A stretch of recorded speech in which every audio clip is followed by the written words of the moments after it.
The show for today, we're talking to Alana McLaughlin, and the topic is slavery and the Holocaust.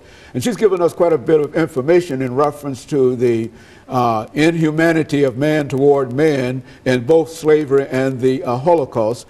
But she has also agreed now to not only talk about these topics, but to expand the area of slavery as well as the Holocaust. And let's pick up where we left off in reference to your idea of slavery outside of the slavery that you've been talking about.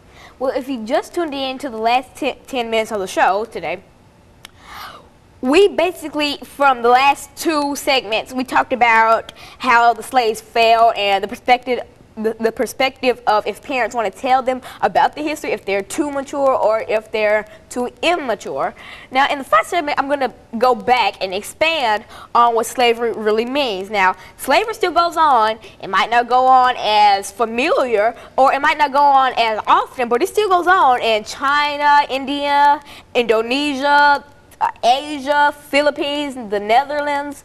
It still goes on somewhere, like human trafficking or sexual abuse. That's still being used as a slave because you have to work or you get beaten if your master doesn't tell you to do it and you do it anyway, then you're going to have a punishment. So it still goes on. So never think that slavery is just completely all gone just because you don't see it, because it's going on somewhere. You might not see it, but it's going on somewhere, and you might not hear it, but it's still going on. And so what you're saying is that the modern slavery that you're talking about, trafficking and et cetera, is as detrimental to individuals as the old kind of slavery, sending them to the fields and et cetera, and that you would like to advocate the end of this new kind of slavery that we're talking about. What do you say about that? Do you think that that many people are caught up in this through what you often refer to as bullying?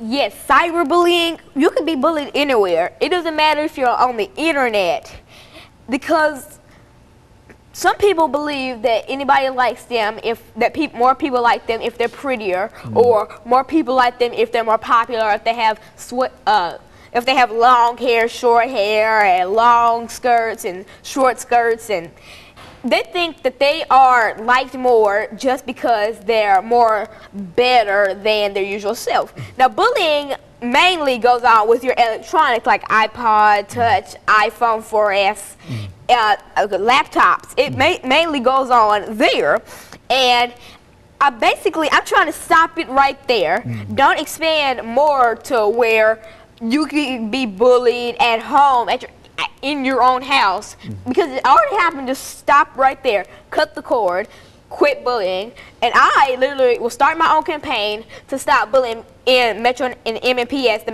Metro Nashville Public School System, because I know that mainly it goes on anywhere, any state, any place. It goes on, just like slavery. It goes on in different countries, and you might not see it, but you know it's still happening. And so you're involved in a campaign, Alana, to try to improve the situation for folks who are being bullied, or folks who are being exploited, or being a bully. If you want to turn around, then you can honestly. There are many ways for forgiveness.